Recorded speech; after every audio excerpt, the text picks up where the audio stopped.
Former Mpumalanga MK convener, Mary Phadi, is accusing the party's deputy president, John Hlophe, of making unwanted sexual advances. In a letter circulating on social media, she claims to have been vilified and victimized for turning him down. Mary Phadi joins us in studio tonight to talk about her claims of sexual harassment. Ms. Phadi, thank you very much for your time. Very serious accusation, and particularly for a country that's been gripped in the last few days, watching the Judicial Conduct Tribunal against the Eastern Cape Judge, President Zuma. And here are yet more claims from another woman in South Africa. Talk to us about your story. What has happened here? I think it was caused by the sequence of events, because it all started in August, and because of that reason, one is trying to understand as to what could be the escalating propaganda and attacks that one gets within a political party. I had to go to court to clear my name, hence the convener and reinstated in my position as a convener, as well as the party leader in the legislature. But if you look at what has been happening, one can wonder as to, is that the reason why I have denied the deputy president an opportunity to advance his interest in me? And the first letter that I received, it was from him. The beginning of August, we met. Before the end of August, already I was receiving a letter that says that I should give reasons why I should not be withdrawn as a party leader. So there are two things here, and I would like for them to be separated, because your position in Mpumalanga as the MK party convener, you are telling us here today that you are still the convener of the MK party. We'll talk about that at the end. We'd like to deal with the sexual harassment claims. What can you prove? What is it that you can put on the table and say, this is what John Hlophe said to me, and this I view as an attempt at trying to get me to sleep with him? You know, I don't have to prove anything, because it is personal, and the messages that he has sent to me are the ones that can be able to prove that. I don't have to sit on the table and say, I'm trying to convince you, Claudie, to say this had happened. Yeah. But if you read the messages, you'll be able to tell what I had denied him to meet with me, and therefore later within that month, and then you see such responses, then you now think as to why I could not write to the president earlier. It is because everything happened so fast, in such a manner that when he sent that letter of me being requested to withdraw myself on the 26th of August, he then disappeared into the picture. And then later on, I received another letter, which is the letter that is sitting in court, and it does not make sense in terms of the dates.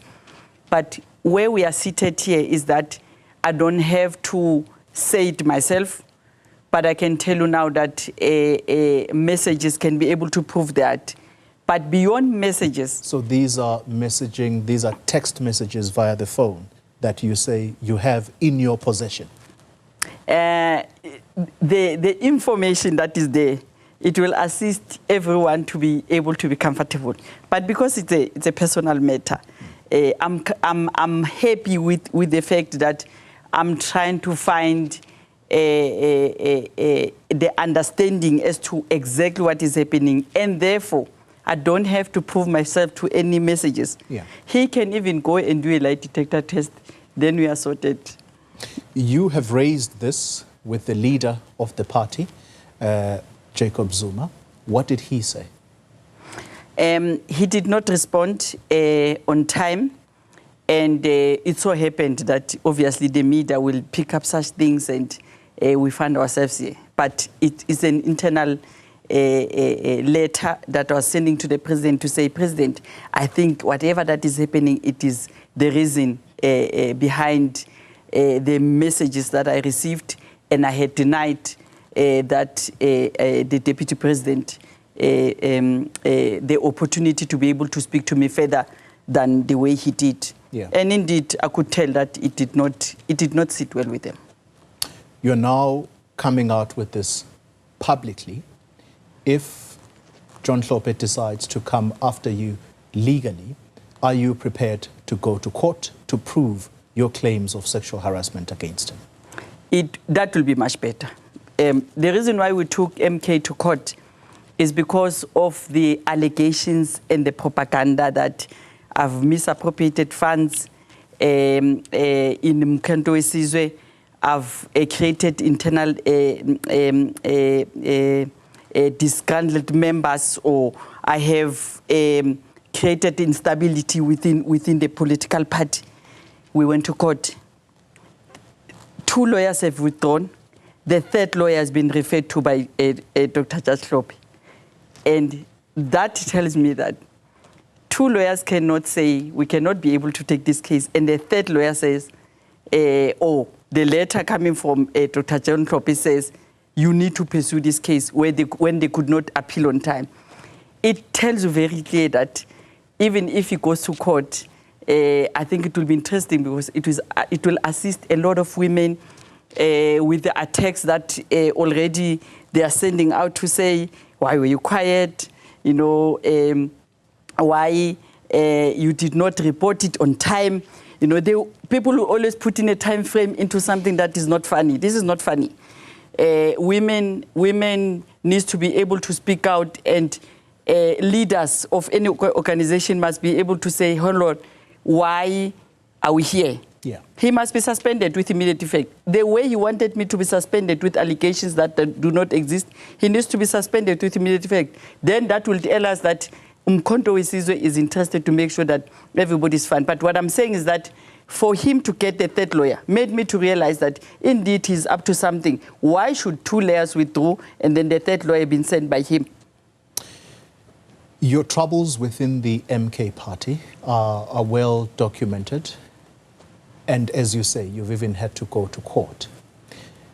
What if the response from the MK party comes back and says, you are a disgruntled party, and therefore you have now resorted to saying that Dr. John Hlophe is harassing you sexually, and in the process, you want, at the time that you exit the stage in the MK party, the party itself must be so mired in controversy that it will automatically disappear itself. Is that, how would you respond to that kind of analysis? It would be unfortunate. If MK can say that I'm a disgruntled member, it will be indeed unfortunate, because MK must be saying that here are the leaders that you want in MK. Here are the women that will be able to build our country. This is a woman that will be able to stand up and say no to the things that are happening to women out there in any political party. And, you know, if MK is saying that I want to be here because I want a position, they must think again. I am here because I was following a president that I followed when it was not fashionable. The president that has been implementing policies of the ANC to the T. We've seen millionaires, we've seen business people coming up, we've seen women being given, you know, an opportunity to be able to speak. Yeah. So for me, you know, it will be unfortunate for them to say that. Finally, does the president that you have been following, as you say, does former President Zuma support your leadership of Mpumalanga? Definitely. He's expressly said that. Definitely. If he did not support that, he wouldn't put me to be able to lead the province.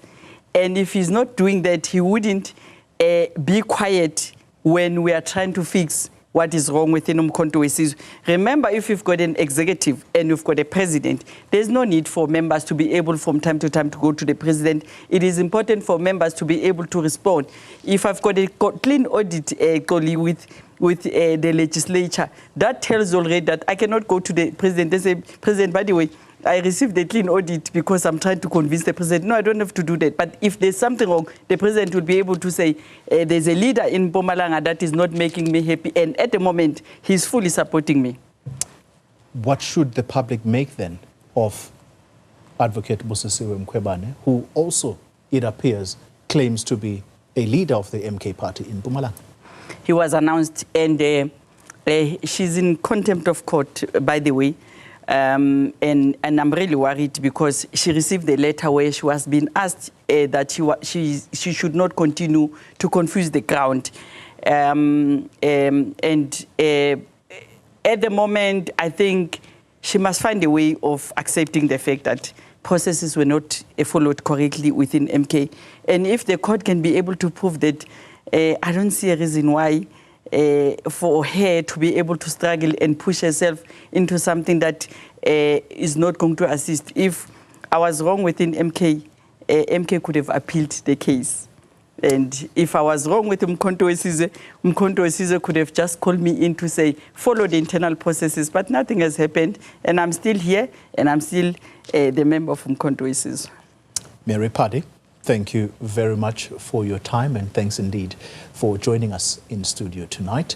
And if the leadership of the MK party has been listening to this discussion, it is an open platform. You are welcome to come and give us your side of the story. In fact, we've got to inform the viewers that we did reach out to the MK party ahead of this interview, and so far the response has not been positive, but we're still hoping that the MK party will take this opportunity to respond to what Ms. Phadi has had to say.